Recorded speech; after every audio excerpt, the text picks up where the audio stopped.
Hey, so you guys, I mean, that was quite a bit of work. What was you got to walk me through, I'm a big kind of mood, temperament, body language guy.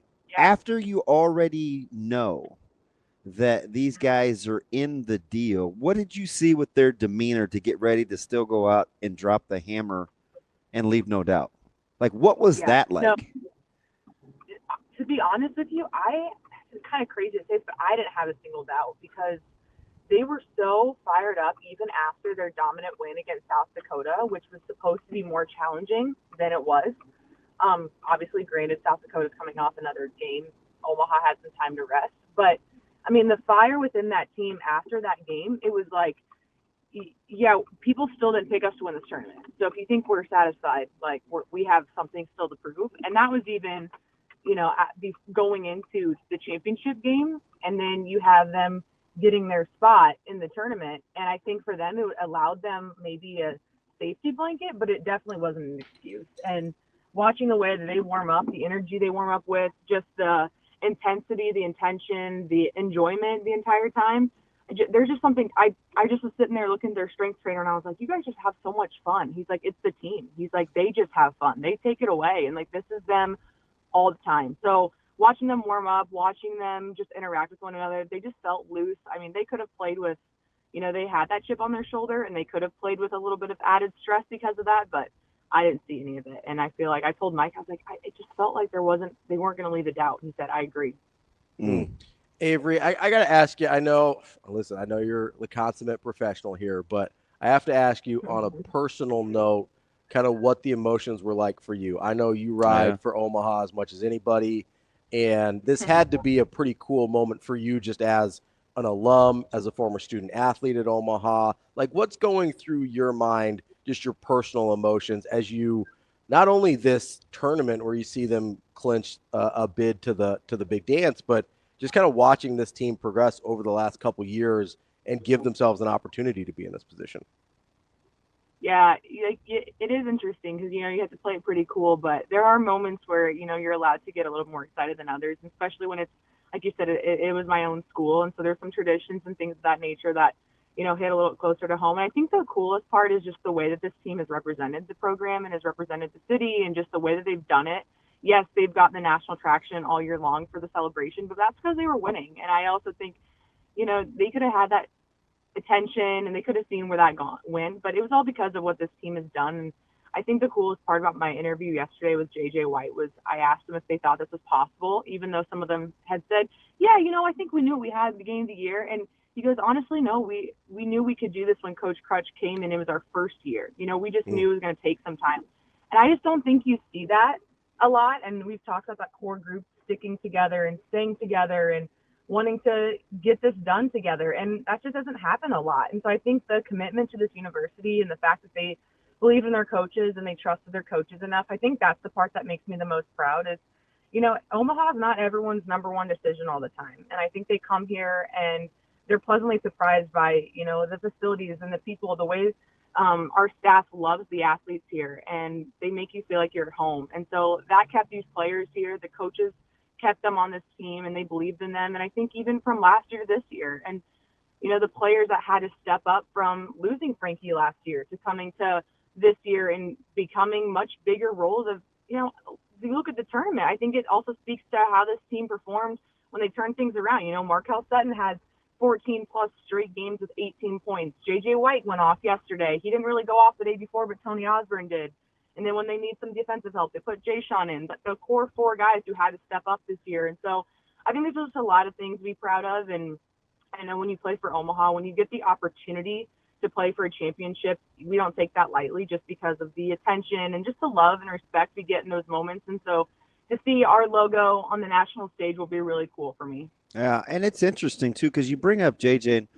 Well, I was telling Ravi last week, funny story. I met him the day he got to Omaha. Then Coach Crandall was picking him up from the airport, and I was signing some stuff that they wanted for their auction.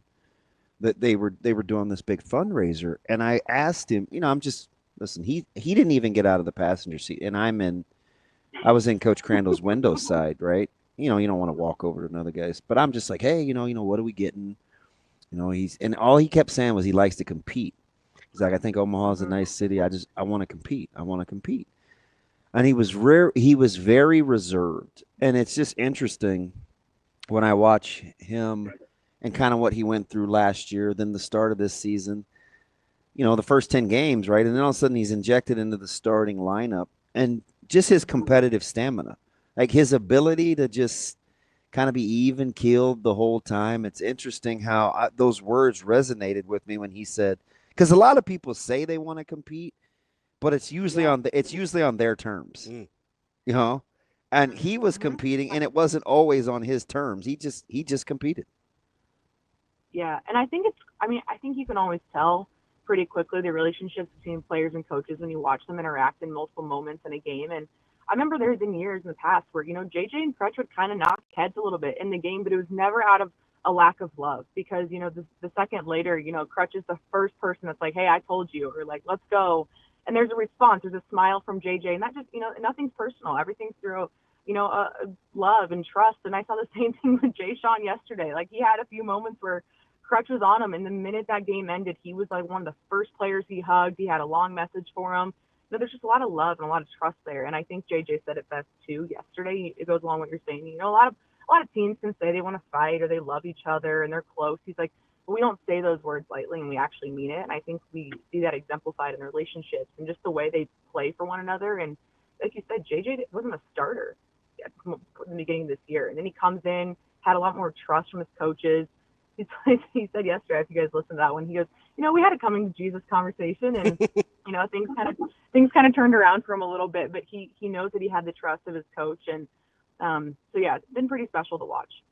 Avery, you brought something up that I think somehow a lot of us have sort of pushed to the back of our minds. This team did lose their best player from last year in, frankly, Mm-hmm. Frankie Fiddler, a guy that's, by the way, playing for the best team in the Big Ten now. Mhm. Like, have you gotten a sense at all at how this team sort of just adjusted on the fly and kept the rest of that core group together to be able to have a leap from last year to this year while losing a pretty major piece of the puzzle?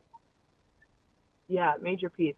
It's interesting. Mike and I were discussing this yesterday because you know I think there's a lot of things you can look at, but last year, this year at the Summer League tournament, I think what Frankie dropped like 40, like something crazy, and I think a lot of players, whether they maybe admit it or not, I think sometimes knew that they had Frankie in their back pocket, and so I think this year it forced them all to be like, hey, Frankie's not here, but we still have the four main pieces, and we still know what this looks like. Everything else remains the same, but I do think it's really cool to see the way that they supported one another.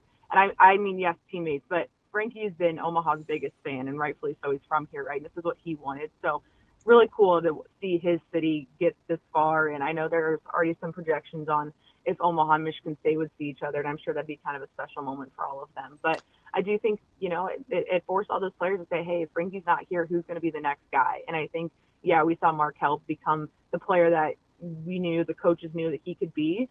But it also wasn't just we don't need one guy. It was the whole team has stepped up. And even yesterday when Markel was in foul trouble, here comes Lance Waddles, and it's all different kind of pieces that when one goes down, the other pops up. And I think that's what has made this team so strong this season. It's not just one person. It truly is all five of them on the court. Hey, Ave, I think we got to take a good look at the athletic department too, right? With Adrian, and it's interesting how the team kind of comes off. Now I get it, and we'll get into the trash can thing and that, but they're so he's so appreciative and in the moment and present, and it's interesting that a lot of the basketball team comes across like that as well, right? Very big fans of Omaha and the university. And you heard Coach Crutch say this is a special place and how he references his affinity for Omaha. A lot of that, like Adrian's a lot the same way in terms of what he believes they're capable of in this community. Yeah, for sure. It was really cool to watch Adrian interact after the game yesterday. He just walks around, like you said, calm, cool, collected. But I know on the inside, he's smiling. And he was. He just kind of walked around really subtly, smile on his face, hugs to everyone, a casual fist bump, just kind of like yeah, I think we knew this was coming. And just like a subtle confidence. And I was speaking to him when we were waiting outside the press conferences, and just catching up a little bit. And I just said, what a kind of cool time to be a fan for Omaha, and the softball team doing what they're doing the last few years and where they're at right now. Omaha hockey's hosting, for the second time in 3 years, an NCHC playoff, and he just said, "Yeah, I think things are just getting started. Just wait." And he kind of walked off with that. That was the end of our conversation. So, like you said, there's a subtle confidence, and they've been putting a lot of pieces in the right spots, and it's just really cool to see people pour into the university, and I'm glad that people are on board and following along. I think it's because he looks 10 and he doesn't want anybody to ID him. I do. Tell him keep those credentials on, man. Nobody will harass you. Avery, I'll ask him for the routine. as you look at the athletic department as a whole, one of the things I think about a lot is sort of the sustainability or paths to being sustainably successful for schools that don't have football money and that are in either kind of these what we call mid-major or low-major conferences. As you look at Omaha and how they've set things up, talking about the basketball program specifically, does this feel like something that can continue to build momentum and be sustainable throughout the next several years? I think so. I do think that it's going to be interesting now, because we saw this, at the end of football season, right, where this might be the first time in a long time where people are looking at Omaha and saying, what do they have over there? What's going on there? And as much as Coach Rule said it, it's a compliment to the program, but it does challenge the program, right? So I think it is sustainable, and I think that's where the deep connection and intensity of intention to why this team loves Omaha and their commitment to this university and this program. I mean, yes, Markel's gone, and there's other pieces of this senior group that are gone, but there's some pieces that'll come back, and I'll have to build around this. But this team knows what it takes now to win a championship, not only at the regular season level, but also at the tournament level, and they know what it takes to get there. And I think for a long time it's like, okay, let's get to the tournament. We can see what happens.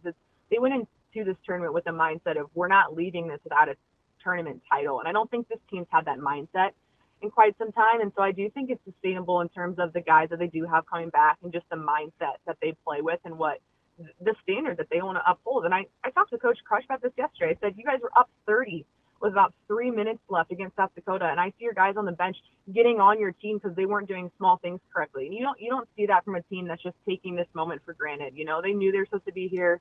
They had a title they wanted to win. So I think making sure that championship culture and mindset stays in Omaha, I think this can be sustainable. All right, let me get you out on this, Abe, because I think this is interesting. And you've seen the summit up close, and we talked about all year how basically Omaha kind of built their roster differently, right? Length, athleticism, and they can really shut you down in a high scoring league. That part with his blueprint on how he wants to play and who he wants to play, that part is pretty sustainable, isn't it? Because you watch them against other teams, they just look different, right?